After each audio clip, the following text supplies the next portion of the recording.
Hello friends, welcome to Avinash study classes. आज के currents को हम लोग डिस्कस करते हैं, तो स्टार्ट करते हैं। पहला करंट है कि रशिया ने सबसे पहला कोरोना वैक्सीन डेवलप कर लिया है और उसका सफलतापूर्वक ट्रायल करने के बाद ऐसा माना जा रहा है कि जो राष्ट्रपति पुतिन है उनकी बेटी को भी वैक्सीनेट किया गया है। ठीक है, तो इसका नाम क्या है? सीधा सीधा एग्जाम में इसका नाम पूछा जा सकता है। तो इसका नाम है स्पुतनिक 5 और ये वर्ल्ड का पहला कोविड-19 वैक्सीन है और रशिया ने डेवलप किया है।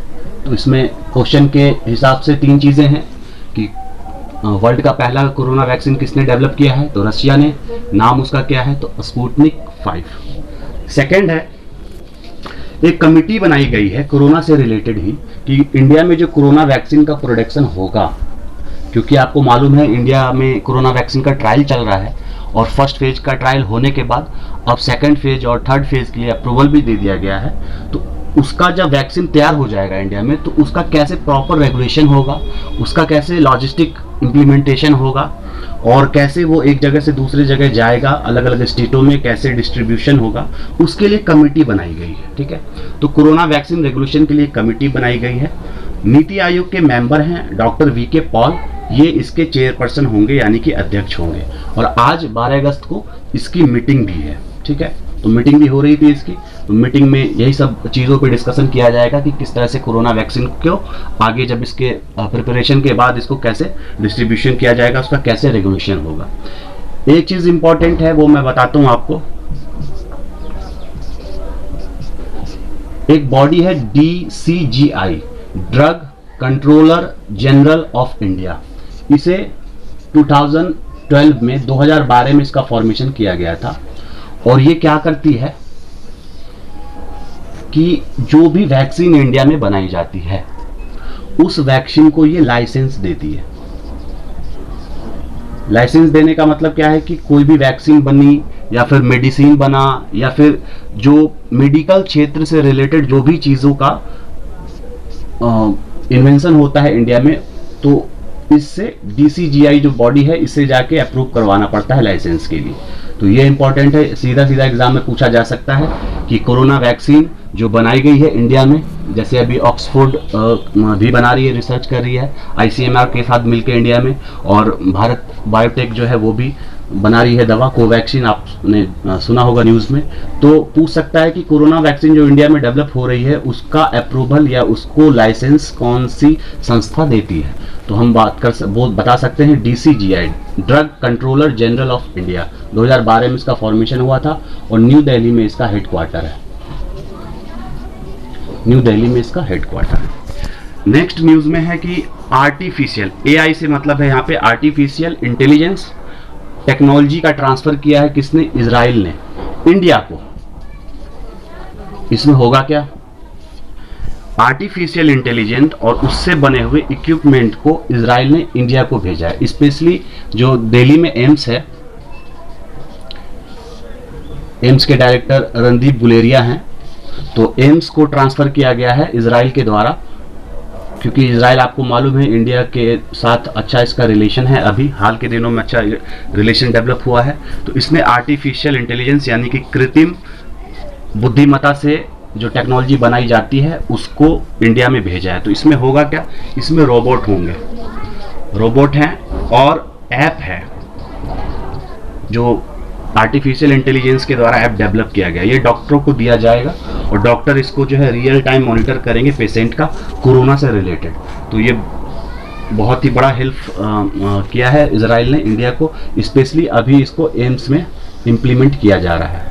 तो सीधा सीधा इससे भी क्वेश्चन पूछा जा सकता है कि आर्टिफिशियल इंटेलिजेंस से रिलेटेड टेक्नोलॉजी को अभी किस देश ने इंडिया को ट्रांसफ़र किया है या मदद किया है? तो इजराइल ने। ठीक है, उसके बाद एक न्यूज़ में और चल रहा है कि CBDT, central board of direct taxes, India में जो IRS-IT है, इंडियन रेवेन्यू सर्विस, तो उसके जो हेड होते हैं सेक्रेटरी लेवल के वो होते हैं, तो वो इसके जो हैं चेयरपर्सन होते हैं CBDT के।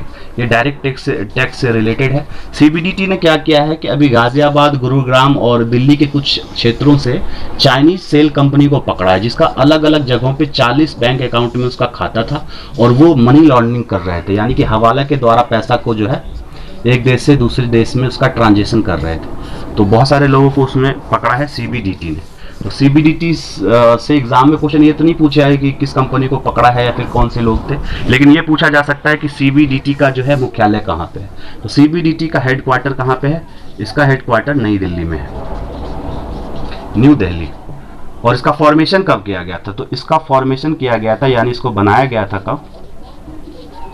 1944, 1944 में इसका फॉर्मेशन किया गया था। अब देखते हैं नेक्स्ट क्वेश्चन। नेक्स्ट आर्टिकल है यूएस में जो अभी जो बिडेन आप न्यूज में सुन रहे होंगे, ये किस पार्टी के हैं? ये हैं डेमोक्रेटिक पार्टी के, डेमोक्रेटिक पार्टी।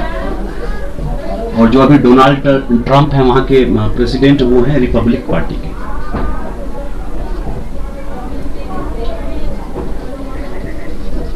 Republic party. तो यूएसए में दो पार्टी इलेक्शन में भाग लेती है, एक डेमोक्रेटिक और एक रिपब्लिक। एक बीपीएससी में क्वेश्चन में पूछा गया था, आई थिंक 2017 के आसपास, कि डोनाल्ड ट्रंप किस पार्टी से है? तो रिपब्लिक पार्टी से।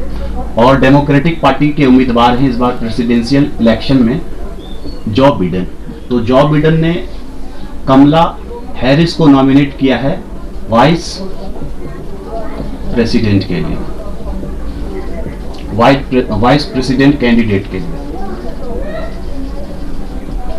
क्योंकि ये इंडियन मूल की है। इनकी मम्मी जो थी, माँ इनकी थी इंडिया की, और फादर जो थे इनके वो थे जमाइका के। तो ये इंडियन मूल की हैं और इनको वाइस प्रेसिडेंट कैंडिडेट के रूप में जो बिडेन ने इनका नाम को सामने लाया है। तो ये इंपॉर्टेंट न्यूज़ है, ये एग्जाम में पूछा जा सकता है कि यूएसए में जो अभी इलेक्शन होने वाला है उसमें जो कमला हैरिस है उसका नाम पूछा जा सकता है, या किस पार्टी की है वो, तो डेमोक्रेटिक पार्टी, ये पूछा जा सकता है।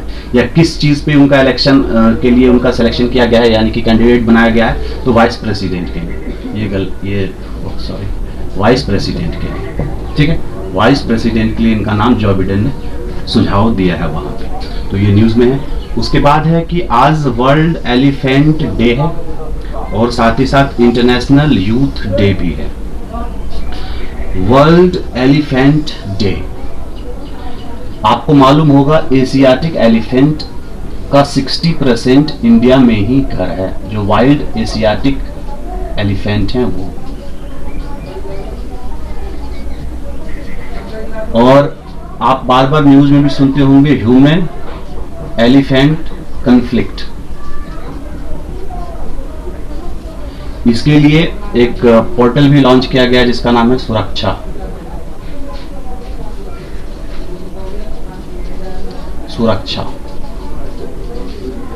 तकरीबन एक साल में 500 से ज्यादा लोग और 100 से ज्यादा हाथी का डेथ हो जाता है इंडिया में ह्यूमन और एलिफेंट कन्फ्लिक्ट के चलते। यानी कि मतलब ऐसा सिचुएशन क्रिएट हो गया है कि इंसान जो है वो जानवरों को भी मतलब परेशान करने पे तुला हुआ है, कि जानवर भी उससे परेशान होकर इधर उधर भागते हैं। या फिर जो ट्रेन की जो पटरियां होती है, अमूमन जो है हाथी उस पटरियों पे आ जाते हैं, उन्हें पता नहीं चलता और ट्रेन से उन्हें ठोकर लग जाता है, उनकी मौत हो जाती है। तो इन सब चीज़ों को ध्यान में रखते हुए ऐप भी लॉन्च किया गया है जिसका नाम है सुरक्षा। और आज एलिफेंट डे भी है। 60% जो है एशियाटिक एलिफेंट जो है वो इंडिया में रहते हैं। अब है कि एक बुक लॉन्च किया गया है आज ही नेताजी सुभाष चंद्र बोस के ऊपर, और उस बुक के राइटर कौन है? तो doctor Kalyan Kumar. Vice president M Venkaiah Naidu ने इस बुक का आज विमोचन किया है। तो वेंकैया नायडू ने विमोचन किया है तो इम्पोर्टेंट है न्यूज़ में। तो पूछा जा सकता है कि नेताजी सुभाष चंद्र बोस के ऊपर अभी जो स्वतंत्रता दिवस से पहले बुक लॉन्च की गई है उसकी ऑथर कौन है? तो डॉक्टर कल्याण कुमार। किसने लॉन्च किया था? तो vice president M Venkaiah Naidu ने। ठीक है, तो ये क्वेश्चन सीधा पूछा जा सकता है कि यूएस में होने वाले प्रेसिडेंशियल इलेक्शन में वाइस प्रेसिडेंट के लिए कैंडिडेट जो कमला हैरिस है वो किस पार्टी की हैं? तो डेमोक्रेटिक पार्टी की। वो किस देश से उनका ताल्लुकात है, तो इंडिया से उसकी मम्मी थी और जमाइका से उनके पापा थे।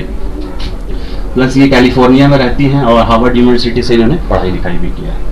फिर वर्ल्ड एलिफेंट डे के बारे में हमने देखा, और आज इंटरनेशनल यूथ डे भी है, 12 अगस्त को मनाया जाता है। ठीक है, तो ये भी एग्जाम में पूछा जा सकता है।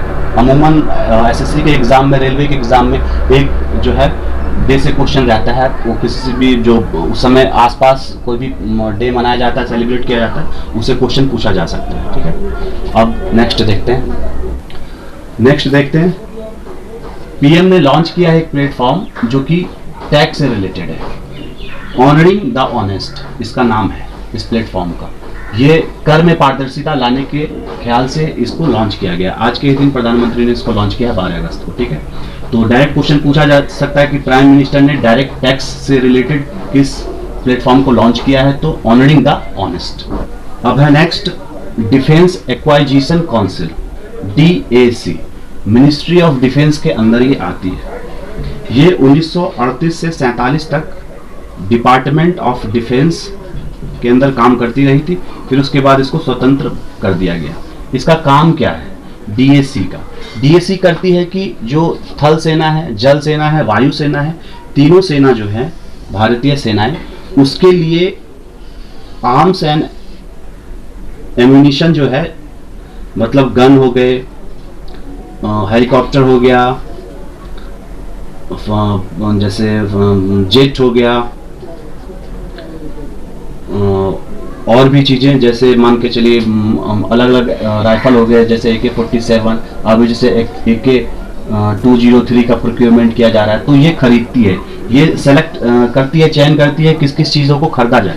तो उसको अभी डिफेंस मिनिस्ट्री ने मंजूरी दी है तीनों सेना के लिए, वायु सेना के लिए, जल सेना के लिए और थल सेना के लिए। तो अभी इसके ऊपर कितना खर्चा आ रहा है? 8,722.38 करोड़। ठीक है, तो 8,722.38 करोड़ का जो है बजट अभी लॉन्च किया गया है राजनाथ सिंह के द्वारा। राजनाथ सिंह जो है वो डिफेंस मिनिस्टर हैं, आपको मालूम ही है, राजनाथ सिंह। उन्होंने इसको मंजूरी दे दी है। किसको? DAC ने बोला कि हमें साहब ये सामान का खरीदारी करना है। किसके लिए? हमारे फोर्स के लिए। तो राजनाथ सिंह ने बोला ठीक है, आप खरीदारी कर सकते हो। तो उसका जो बजट आया है वो 8,722.38 करोड़ का है। आज के लिए इतना ही, और कमिंग संडे को हम लोग जितना भी करंट अफेयर एक वीक का रहेगा उसके ऊपर बेस्ड क्वेश्चन को डिस्कस करेंगे। तो ये संडे को हम लोग करेंगे, और आप लोग वीडियो को देखिए और अच्छे से समझने की कोशिश कीजिए। जो एक दिन में जो भी इंपॉर्टेंट करंट न्यूज़ आता है, जो भी इंपॉर्टेंट न्यूज़ है, सिर्फ हम लोग उसी को डिस्कस करेंगे, उसके बाहर कुछ भी डिस्कशन नहीं करना है, क्योंकि इतना ज़्यादा न्यूज़ है। अगर हर न्यूज़ को हम लोग डिस्कशन करने लगे तो वीडियो बहुत ज़्यादा लंबा बन जाएगा। ठीक है, तो जो बहुत ही टू दी पॉइंट है हम उसी को डिस्कशन करेंगे, जो बहुत ही ज़्यादा न्यूज़ में उस चीज़ों को डिस्कस करेंगे, ताकि उसकी जो है चांसेस एग्जाम में पूछे जाने की बहुत ज़्यादा है।